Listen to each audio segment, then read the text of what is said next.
নমস্কাৰ বন্ধু বান্ধৱীসকল, স্বাগতম জনাইছোঁ জব এডুকেশ্যন ইউটিউব চেনেল টুজবলৈ।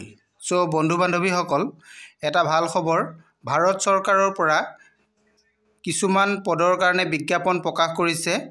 আমাৰ চেণ্ট্ৰেল গভৰ্ণমেণ্টৰ নৰেন্দ্ৰ মোদী ডাঙৰীয়াৰ চৰকাৰৰ ফালৰ পৰা ইয়াতে বহুত পদ খালী হৈ আছে। এই পদ পূৰণৰ কাৰণে বিজ্ঞাপন প্ৰকাশ কৰিছে। আপোনালোকে মোৰ ভিডিঅ'টো সম্পূৰ্ণৰূপে চাব, তেতিয়া আপোনালোকে কিমানটা পদ আছে, কোন কোন ডিষ্ট্ৰিক্টত পদ আছে, অসমত কিমানটা পদ আছে, অসমৰ ক'ত ক'ত পদ আছে, এই সকলোখিনি বিষয়ে আপোনালোকে জানিব পাৰিব। আৰু আপোনালোকে ভিডিঅ'টো স্কিপ নকৰাকৈ সম্পূৰ্ণৰূপে চাব, তেতিয়াহে আপোনালোকে সকলোখিনি কথা জানিব পাৰিব। নহ'লে আপোনালোকৰ কিবা যদি ইয়াতে থাকি যায়, তেনেহ'লে আপোনালোকে অনলাইন এপ্লাই কৰোঁতে হওক বা আপোনালোকৰ এপ্লাই কৰোঁতে কিছুমান বিজুতি ঘটি থাকি যাব পাৰে। গতিকে আপোনালোকে ভিডিঅ'টো সম্পূৰ্ণৰূপে চাব, কোনো অকণো স্কিপ নকৰিব। আৰু লগতে যদি আপোনালোকে মোৰ চেনেলত প্ৰথমবাৰলৈ আহিছে, তেনেহ'লে মোৰ চেনেলটো ছাবস্ক্ৰাইব কৰি কাষতে থকা অল নটিফিকেশ্যনটো অন কৰি দিব বুলি মই আশা ৰাখিলোঁ।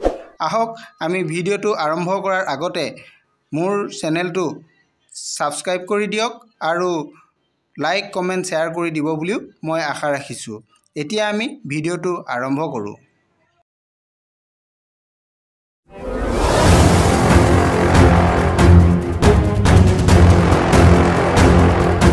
বন্ধু বান্ধৱীসকল, চেণ্ট্ৰেল চৰকাৰৰ পৰা কিছুমান পদ খালী হৈ আছে। সেই পদ পূৰণৰ কাৰণে বিজ্ঞাপন প্ৰকাশ কৰিছে। আজি মই সেই বিজ্ঞাপনটো লৈ আহিছোঁ, আপোনালোকক দেখাইছোঁ। এইটো বিজ্ঞাপন হয়।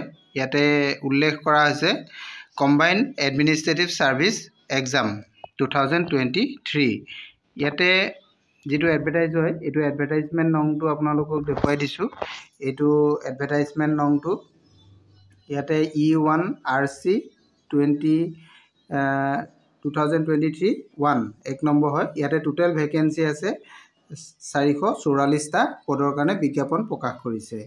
এতিয়া আমি আহোঁ পদখিনিৰ বিষয়ে, কি কি পদ আছে, কেনেকুৱা ধৰণৰ পদ আছে, আমি এইখিনিৰ বিষয়ে জানিবৰ কাৰণে আহিছোঁ। ইয়াতে এইটো দিয়া হৈছে, যি পদ আছে গোটেই পদখিনিৰ বিষয়ে উল্লেখ কৰা আছে। আপোনালোকে বিজ্ঞাপনটো সম্পূৰ্ণৰূপে চাব পাৰিব। ইয়াৰ কাৰণে বিজ্ঞাপনটো আপোনালোকে ক'ত পাব মই কৈ আছোঁ। আপোনালোকে ভিডিঅ'টো সম্পূৰ্ণৰূপে চাই থাকক, চাই থাকিলে গোটেইখিনি কথা আপোনালোকে জানিব পাৰিব। ইয়াতে যিখিনি পদ আছে, আমি পদখিনিৰ বিষয়ে আহিছোঁ। এই পদখিনিৰ কাৰণে আমাৰ কিমানটা কোৱালিফিকেশ্যন লাগিব আৰু কি কি লাগিব, আমি এইখিনিও জানিব পাৰিম। নম্বৰ অফ পষ্ট, এইটো ৰিজাৰ্ভেশ্যন ষ্টেটাছত আছে। এইটো কেটেগৰী ৱাইজত মানে ব্লক ৱাইজত ইয়াতে ভাগ কৰি দিয়া হৈছে। ইয়াতে টোটেল পদ আছে 76টা পদ। এইটো বি গ্ৰুপৰ। পে' লেভেল 8 হ'ব। ইয়াতে পে' স্কেলটো হ'ব 47,600ৰ পৰা 1,51,100লৈকে হ'ব। ইয়াৰ এজ লিমিটটো 33 ইয়াৰ্ছলৈকে দিয়া হৈছে আৰু কোৱালিফিকেশ্যনটো ডিগ্ৰী হ'ব লাগিব এইটো পোষ্টৰ কাৰণে। এইটো পোষ্টটো হৈছে ছেকশ্যন অফিচাৰৰ কাৰণে দিয়া হৈছে। ছেকশ্যন অফিচাৰ, ইয়াতে ভেকেঞ্চি নম্বৰটো দিয়া হৈছে। ইয়াতে এইটো ভেকেঞ্চি কোড, এইটো ভেকেঞ্চি কোড হয়। ইয়াৰ কাৰণে এইটো জেনেৰেল FNA SNP, ইয়াৰ কাৰণে পদটো ওলাইছে। ইয়াতে এইটো আপোনালোকে দেখা পাইছে ছেকশ্যন অফিচাৰ। ছেকশ্যন অফিচাৰ পদৰ কাৰণে 76টা আছে। ইয়াতে পে' স্কেলটো মই আপোনালোকক ইয়াতে কৈ দিছোঁ, 47,600ৰ পৰা 1,51,100লৈকে হ'ব আৰু বয়সটো ইয়াতে 33 ইয়াৰ্ছলৈকে কৰিব পাৰিব। আৰু আমি 2 নম্বৰ যিটো পদ আছে, 2 নম্বৰ এইটো আছে এছিষ্টেণ্ট ছেকশ্যন অফিচাৰ। এইটো দেখিছে আপোনালোকে, এছিষ্টেণ্ট ছেকশ্যন অফিচাৰ। ইয়াতে কোডটো হৈছে এইটো 2023-102। এইটো হৈছে ইয়াৰ ভেকেঞ্চি কোড। আৰু ইয়াতে টোটেল পদ আছে আমাৰ 368টা পদ আছে। এইটো দেখা পাইছে 368টা পদ ইয়াতে আছে। আৰু ইয়াৰে এইটো বি গ্ৰুপৰ হয়। ইয়াতে দৰমহাটো কিমান হ'ব দেখুৱাইছে। দৰমহাটো 44,900ৰ পৰা 1,42,400লৈকে দৰমহাটো হ'ব। আৰু ইয়াতো বয়সটো 33 ইয়াৰ্ছলৈকে দিয়া হৈছে। আৰু ইয়াতে এছেঞ্চিয়েল যিটো আমাৰ কোৱালিফিকেশ্যন হয়, এইটো কোৱালিফিকেশ্যনটো ইউনিভাৰ্চিটি ডিগ্ৰী থাকিব লাগিব। ইউনিভাৰ্চিটি ডিগ্ৰী থাকিলে এইটো পদৰ কাৰণেও আপোনালোকে এপ্লাই কৰিব পাৰিব। আপোনালোকে ইয়াতে এজৰ লিমিটটো গম পালেই কেনেধৰণে হ'ব। আৰু ইয়াতে যিটো ভেকেঞ্চি হয় ইয়াতে সেকশন অফিচাৰৰ যিটো কেটেগৰী ওয়াইজত ভাগ কৰা হৈছে আমি এইকেইটাত আপোনালোকক দেখাব বিচাৰিছোঁ কেটেগৰী ওয়াইজত কি আছে এইটো জেনেৰেল কাষ্টৰ কাৰণে জেনেৰেলৰ কাৰণে দিয়া হৈছে এইটো টোটেল 28টা এইটো এসও এফএনএ কাৰণে দিয়া হৈছে 26টা এইটো আপোনালোকক দেখুৱাই দিছোঁ এইটো 28টা আৰু এইটোত আছে 26টা ইয়াত আছে 26টা আৰু এইটো কাৰণে আছে 22টা টোটেল 76টা পদ আছে এই 76টা পদৰে ইয়াতে এসসি আৰু এসটি কাৰণে ভাগ কৰা হৈছে টোটেল এসসি কাৰণে পদ দিয়া হৈছে 10টা এসটি কাৰণে হৈছে 4টা ওবিসি কাৰণে 19টা আৰু ইডব্লিউএছৰ কাৰণে অৰ্থাৎ ওমেনৰ ৰিজাৰ্ভেশ্যন আছে ইয়াতে 6টা আৰু আনৰিজাৰ্ভ আছে 37টা এইকেইটা মিলাই টোটেল 76টা পদ ইয়াতে 1 নম্বৰটোৰ কাৰণে দিয়া হৈছে আৰু 2 নম্বৰটো আমি চাওঁ যেটো আমাৰ এসিস্টেন্ট সেকশন অফিচাৰ আছে তাৰ কাৰণে কিমানটা পদ আছে তাৰ কাৰণে টোটেল পদ আমি অলৰেডি কৈছো 368টা পদ আছে ইয়াৰ কাৰণে এসসি কাৰণে দিয়া হৈছে ইয়াতে 54টা পদ আছে আৰু এসটি কাৰণে 26 ওবিসি কাৰণে 102 আৰু ইডব্লিউএছৰ কাৰণে দিয়া হৈছে 35টা আৰু আনৰিজাৰ্ভত আছে 151টা যেটো দেখা পালে আপোনালোকে এইখিনি ৰিজাৰ্ভেশ্যন পদখিনি কোনটো কিমান পদৰ কাৰণে ৰিজাৰ্ভেশ্যন আছে আমি এইখিনি দেখুৱাই দিলো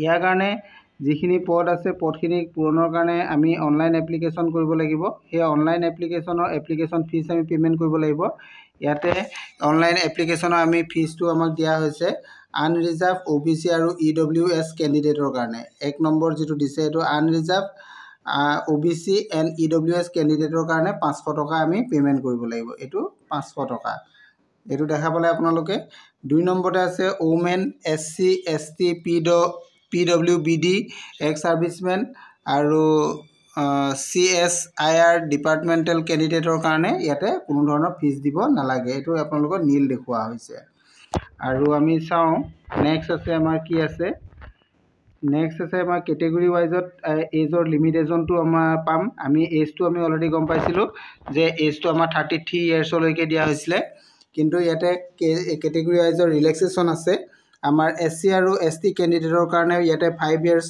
ৰিলেক্সেশন দিয়া হৈছে আৰু ওবিসি ক্যান্ডিডেটৰ কাৰণে ইয়াতে 3 বছৰ ৰিলেক্সেশন দিছে আৰু যিসকল পিডব্লিউবিডি ক্যান্ডিডেট আছে তেওঁলোকৰ কাৰণে 10 বছৰ দিয়া হৈছে আৰু যিসকল পিডব্লিউবিডি ক্যান্ডিডেট হয় তেওঁলোক এসসি এসটিত হয় তেওঁলোকে 15 বছৰ ৰিলেক্সেশন পাব আৰু যিসকল পিডব্লিউবিডি ক্যান্ডিডেট তেওঁলোকে ওবিসি হয় তেওঁলোকে ইয়াতে 13 বছৰ ৰিলেক্সেশন পাব আৰু যিসকল এক্স সাৰ্ভিসমেন হয় তেওঁলোকে ইয়াতে 3 বছৰ ৰিলেক্সেশন পাব এটো 3 বছৰ পাব আৰু CSIR ডিপাৰ্টমেন্টাল ক্যান্ডিডেট যিখিনি আছে তেওঁলোকে ইয়াতে 5 বছৰ ৰিলেক্সেশন পাব আৰু এনি কেটেগৰী আদাৰ কেটেগৰী কোনো ধৰণৰ ৰিলেক্সেশন ইয়াতে নাপাব এইখিনি আপোনালোকে বুজিলে ইয়াৰ পিছত আমি আহো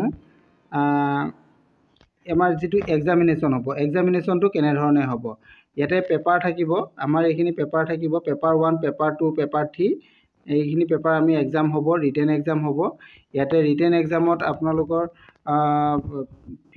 150 মাৰ্কস অফ এক্সাম হ'ব 2 ঘণ্টাৰ কাৰণে আৰু এটো পেপাৰ 2 কাৰণে 200 নম্বৰ হ'ব এটো 2 ঘণ্টা 30 মিনিটৰ কাৰণে আৰু যেটো পেপাৰ 3 আছে পেপাৰ 3 টো 150 নম্বৰ হ'ব 2 ঘণ্টাৰ কাৰণে এইখিনি আপোনালোকে ইয়াত গুটি ডিটেইলছটো দিয়া আছে আপোনালোকে বিজ্ঞাপনটো চাই ল'ব পাৰিব বিজ্ঞাপনটো ক'ত পাব মই আপোনালোকক কৈ দিম ঠিক আছে নেক্সট আমাৰ সিলেবাসটো ইয়াতে দিয়া হৈছে গুটেটো কি পৰীক্ষা কেনেধৰণৰ কোন পেপাৰ আহিব 1 নম্বৰ পেপাৰত কি আহিব 2 নম্বৰ পেপাৰত কি আহিব গুটেখিনি ডিটেইলছ আপোনালোকৰ ইয়াতে বিজ্ঞাপনটোত আপোনালোকে পাই যাব ঠিক আছে আপোনালোকে এপ্লাই কেনেকৈ কৰিব এইখিনি কথা আপোনালোকে চাই থাকক মই ভিডিওটোৰ শেষত আপোনালোকক কম আপোনালোকে চাই থাকিব কোট পদ আছে পদখিনি কোন হেৰিয়ত ষ্টেটত আছে এইখিনি কথাও ইয়াতে উল্লেখ কৰা হৈছে কোন ষ্টেটত কিমানটা পদ আছে গুটেখিনি কথা ইয়াতে উল্লেখ কৰি দিছে আপোনালোকে চাই দিব আমাৰ ইয়াতে গুৱাহাটীটো পদ আছে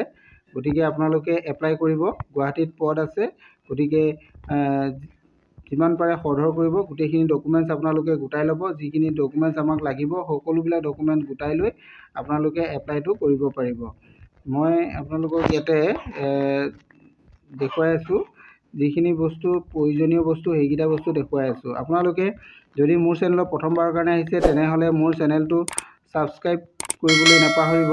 লগতে কাষতে থকা অল নটিফিকেশ্যনটো অন কৰি দিব, যাতে মোৰ সকলোবোৰ ভিডিঅ' আপোনালোকে প্ৰথমে পাই থাকে। ঠিক আছে, আপোনালোকে ইয়াতে যিটো অফিচিয়েল ৱেবছাইট হয়, ৱেবছাইটটো মোৰ ভিডিঅ' শেষত দি দিম। আপোনালোকে তাৰ পৰা ডাউনলোড কৰি ল'ব পাৰিব, লৈ তাৰ পৰা কেনেধৰণে এপ্লাই কৰিব পাৰিব এই বিজ্ঞাপনটোত সকলোখিনি কথা আপোনালোকে জানিব পাৰিব।